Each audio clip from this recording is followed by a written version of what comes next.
Hey there, in this short video, I'll show you how to use the text-to-speech feature on TikTok using your smartphone.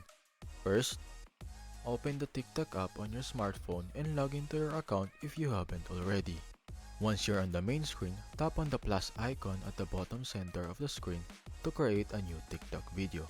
Now, you can either select a video from your gallery or record a new video using the TikTok camera.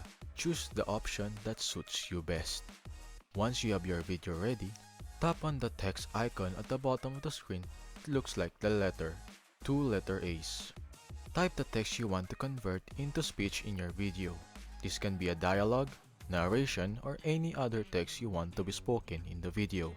After typing your text, you'll notice a volume icon at the top of the text box. Tap on it to enable the text-to-speech feature. As a working student, Now, you can tap on the text box to customize the appearance of the text.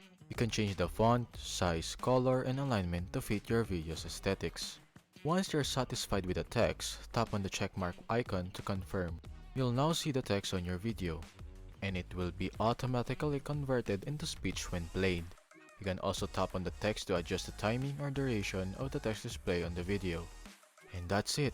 You have successfully used the text-to-speech feature on TikTok using your smartphone. Thanks for watching this short tutorial on how to use TikTok's text-to-speech. If you found this video helpful, don't forget to give it a thumbs up and subscribe to our channel for more useful tips and tutorials.